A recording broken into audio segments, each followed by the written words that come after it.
everybody, to a little Austin weekend sports.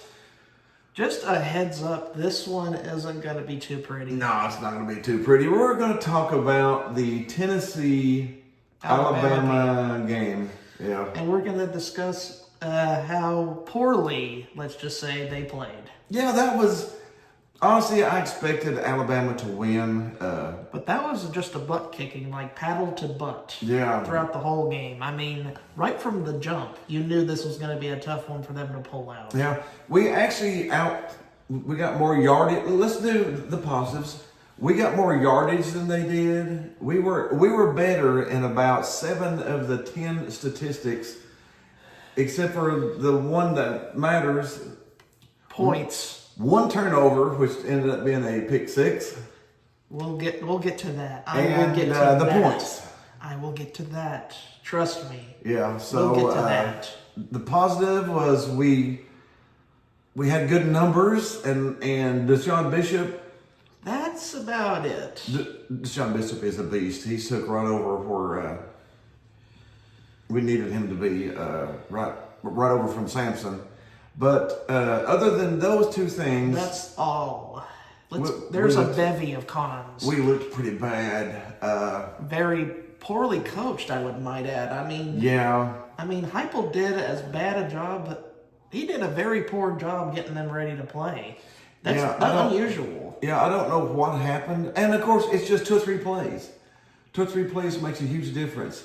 But... let's go ahead and jump to that boneheaded call. That's what it really is. I don't want to put any sugar on it. That was a terrible play call. Yeah, that play call at halftime. Of course, if you run the ball with no time on the clock and you don't get it, then you get 0 points. I would have rather took that than what they did. I would have rather took that than what they did. At least it would have prevented them from scoring.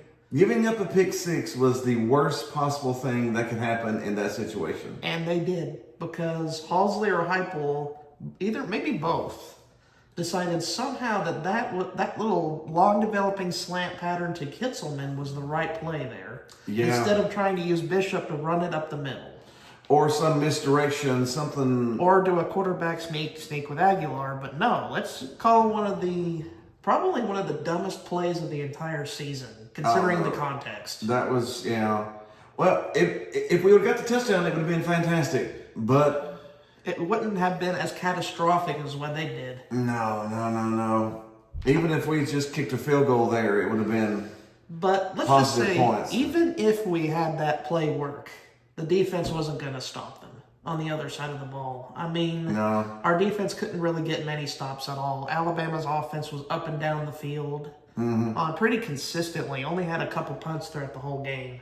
Other than that, 37 points for the Crimson Tide. The thing that I had the problem with the most was whenever we gave up the safety.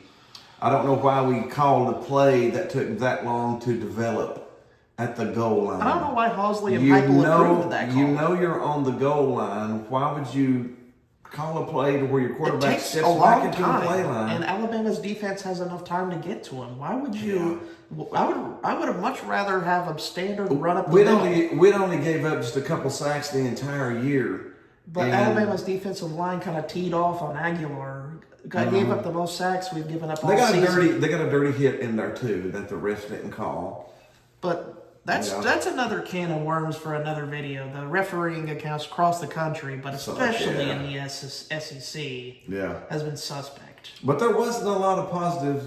Wasn't that many positives to take out of this. And like I said, in the second half, Bishop, our offensive line leaned a little bit, and we got the running game going, and Bishop had a great second half. But that also brings up a problem with the play calling choices by Heupel and Halsley. How many rushing yards? I want to tell you how many rushing yards they had in the first half. 38. 38, not that much. And most of our rushing yardage was when the game was well within hand in Alabama's favor. So if you would have ran the ball more and had been able to, consistently get the running game going and then lean on it with the pass, because you do a lot of RPO action in Heupel's offense. Yeah, everything comes off the run. And the fact that you didn't run the ball much with Bishop, considering how much success he had prior to that point, prior to previous games, was a game plan failure. I mean, you got to be able to run the football. Yeah, you got to have more than 38 yards rushing in a half, that's for sure. But again, if we would have just not thrown that pick six, the half would have been totally different. I would have much rather ran it up the middle and got nothing, rather than we would have beat him up though if he would have ran it up the middle and then got 0 points at halftime. We'd have said, "Why didn't you throw the ball?" So I don't know. Because that pick six happened. Yeah, it was a hard game to watch and a hard game to figure out, to be honest. Now, do you have any more concerns about? I'm concerned about this defense. Is there any legitimate concerns for you? Our defense is giving up the most points per average in Tim Banks' entire tenure. 5-year tenure. 5-year tenure here. I mean, considering it was pretty much steadily improving year after year prior. Well, we were 25 points per game the first year. 29 points per game year 29, 23 points per game. 22 points per game. 16 points per game last year. So we went from doing a little bit better each year down to 16 points last year to this year we're giving up 30. Which is the worst in his whole tenure here. That's probably what concerns me more than anything is how are we giving up 30 points a game? Is it recruiting? I think it might. See, we had so many injuries this year. Both of our starting corners are out. And I don't know if we had the depth. And you blame that on coaching too. We need to have better depth. We need to be able to pull people in and not go from A to D. You know what I mean? I mean, last year you had one of the top 10 defensive units in all of college football. 16 points a game, yeah. Which is amongst the top 10. I think it was sixth in the nation in points allowed per game at 16. Yeah. And for the first half of that season, we only gave up like 8 points per game. It's kind of staggering how much the defense had fallen from that point. Yeah, I said to go from 16 to 30 is a pretty stark jump. And we knew our offense, we wasn't for sure about our offense this year because of all of the chaos and the turmoil and everything. So we weren't really for sure about it. But again, we had good enough stats in that Alabama game to win. We had better stats than Alabama did. But situational football. That's where Kalen DeBoer had one step ahead of Heupel there is because his team was better at situations. Yeah. Situational football. That's one of the things that his team was good at where Heupel's team struggled. Yeah. And that's what determined the game. Situational football. I mean, you can have all the best stats in the world, but you gotta execute situations. You gotta execute those key plays. Like the 1 yard line on 1st and goal. The 1 yard line, you don't do a 5-step drop back and a play that takes 4 or 5 seconds to develop at the goal line. I didn't understand that. That cost us 9 points. 2 points and then the punt and the touchdown right off of it. So that was a 9-point swing in one play there. And then the pick six. Those two plays were 16 points. And we lost by 17. And that was key, Dad. I mean, you got to be situationally smart. Yeah, so... I mean, like, that's on execution, too. I mean, you gotta make sure everything's properly put together. I mean, you can't leave the puzzle completely put together. You gotta put the puzzle together. Well, now that we have hit sort of the bottom of the year here, this is sort of the bottom. So what we gotta do next, we gotta jump in. Let's talk about next week's game. We got Kentucky coming up. Kentucky, and we've usually had a very easy time with them in football. Yeah. But with how much of a struggle our defense has been, do you think our defense is going to play well enough to beat Kentucky? I think it can. I think so. Kentucky's playing a freshman quarterback, or a redshirt freshman quarterback, but he was like Mr. Kentucky, so he's not a bad player either. Kentucky actually outplayed Texas.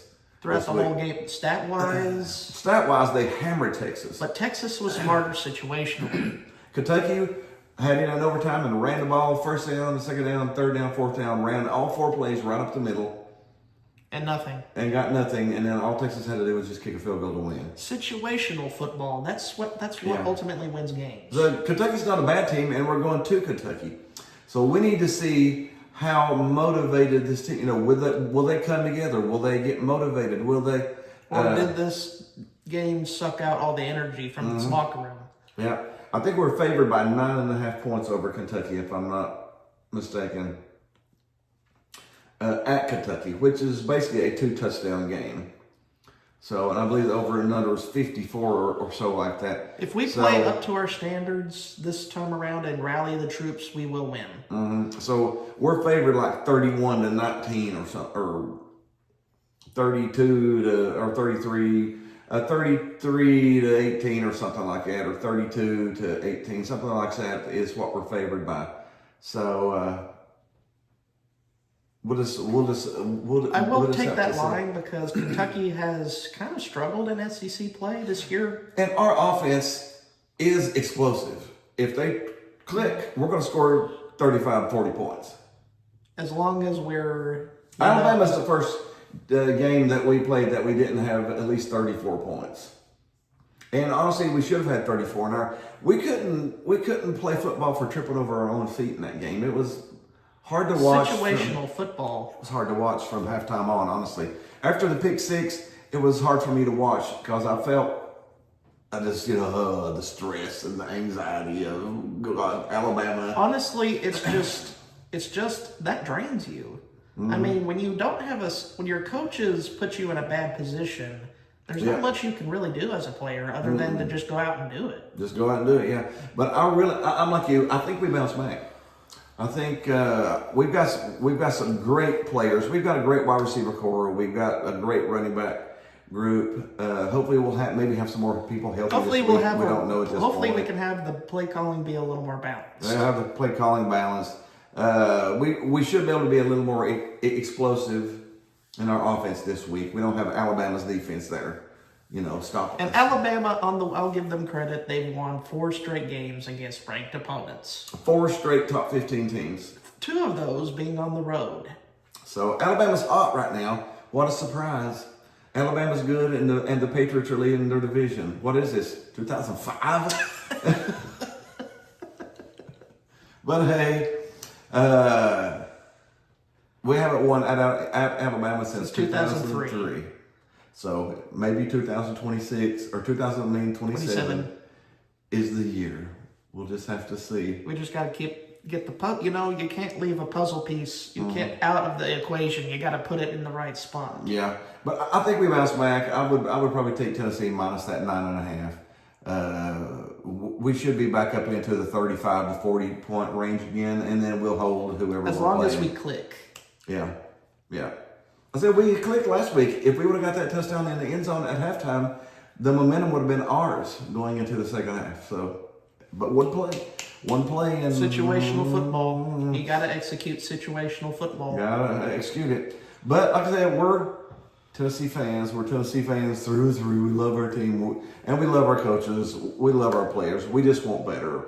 We just want our team to be. And I know we can be better. I know we can be better than what we were against Alabama. We should have beat Georgia if we could have made a couple little any plays. Situational football. Any one of those 3 situational football plays at the end of Georgia, we would have beat Georgia. And we beat everybody else on our plate. So we still have 10-2 on the plate here. But there seems to be a gap between Georgia and Alabama up here in the recruiting, and Tennessee somewhere here. I feel like we need to either beat them in a consistent way to really get our way up there, or just work even harder. We do need to have a better bench. We need to have better depth. We need to have better depth. We do. But we got Tennessee pulling the line against Kentucky. We think Tennessee will bounce back because we got a great team. Like I said, we got a great team. We got great coaches. We would have 10 years ago. We would have shot somebody to be in this situation because it's not a bad situation. We just, as fans, we love our team. We love our coaches. We love our players. We just want for just as much for us. We want them to succeed, to be better for them too. So go Vols, and we'll see you next week.